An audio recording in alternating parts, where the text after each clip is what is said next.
Hello, my name is Matthew, and this is Andy, cleaning himself. And I've been moving right along with my reading of the Norton Anthology of English Literature. And last night I read a medieval play called Everyman, written in 1485. It's described as a morality play, and it's great. It's bleak.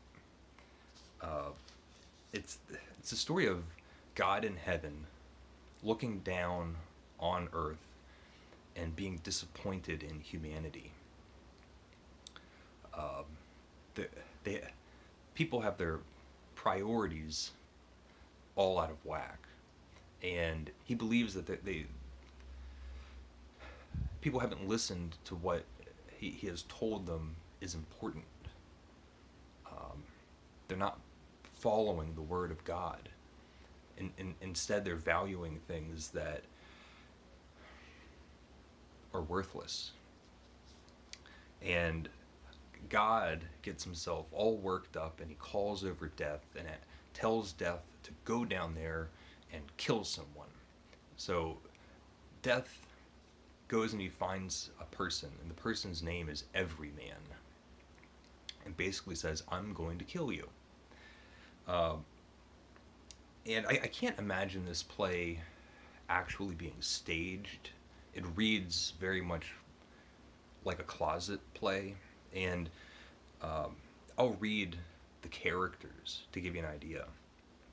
So there's God, death, Everyman, and then these other characters. These are characters on stage: fellowship, kindred, cousin, goods, good deeds, knowledge, confession, beauty, strength, discretion, five wits, and then an angel and a doctor.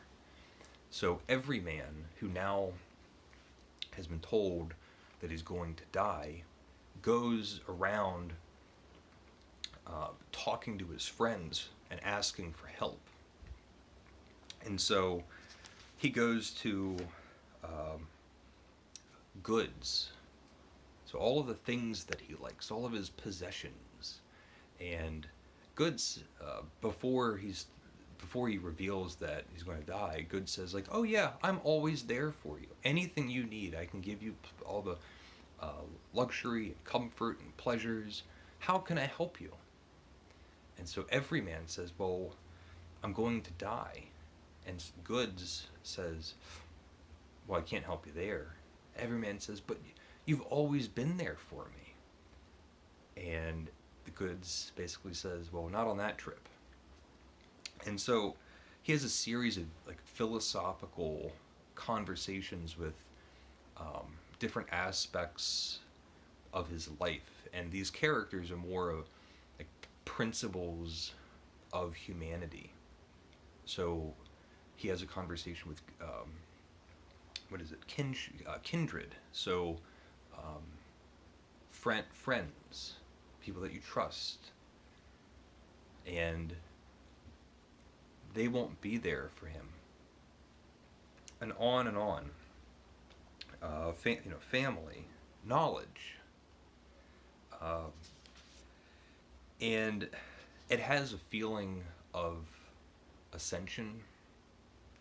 So towards the end of the play, when he's talking to knowledge, when he's talking to confession, when he's talking to good deeds, um, he's learning more and more. Every man, the character, is learning what's important in life.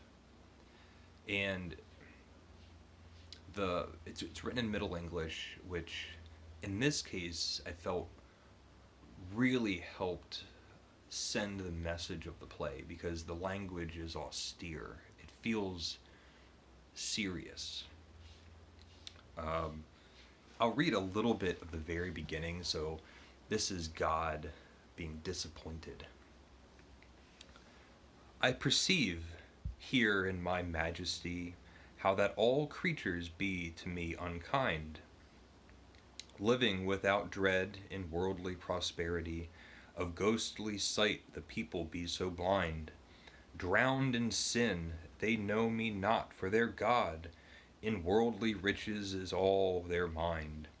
They fear not of my righteousness, the sharp rod, my law that I showed when I for them died. They forget clean, and shedding of my blood red, I hanged between two, it cannot be denied. To get them life I suffered to be dead. I healed their feet with thorns, hurt was my head. I could do no more than I did truly, and now I see the people do clean forsake me. They use the 7 deadly sins damnable, as pride, covetousness, wrath, and lechery, now in the world be made commendable, and thus they leave of angels the heavenly company. Every man liveth so after his own pleasure, and yet of their life they be nothing sure. I see the more that I them forbear, the worse they be from year to year. It's great. It just goes on like that. It's incredibly strong, striking language. There's imagery. There's substance behind these beautiful words, and that natural rhythm and musicality that comes out. It has a message and meaning behind it, and it's such a great. It's been such a great sequence of reading from the Sir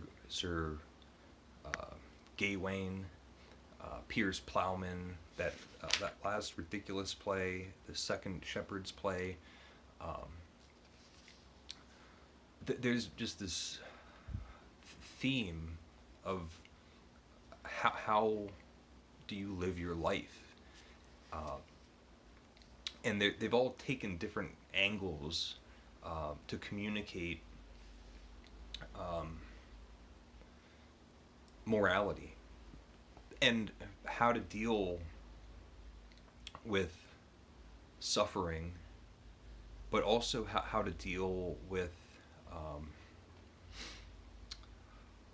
luxury and pleasures, and trying to find a path of moderation, I suppose. And I was really happy with this. Entertaining isn't the right word. It was entertaining. It was so bleak, but it had that feeling of I was reading something important, which doesn't happen very often. To find something new and to think like this is very old, and I'm glad it was saved. This is the kind of thing where, taken to heart, might not make you a better person, but might change your attitudes and how you think, possibly. So yeah, and I guess it's another unknown author. The name of the play is Everyman. Yeah, I'll end there. Let me know if you've read it, or let me know what you think of what I talked about. So yeah, leave a comment if you'd like, and thank you for watching.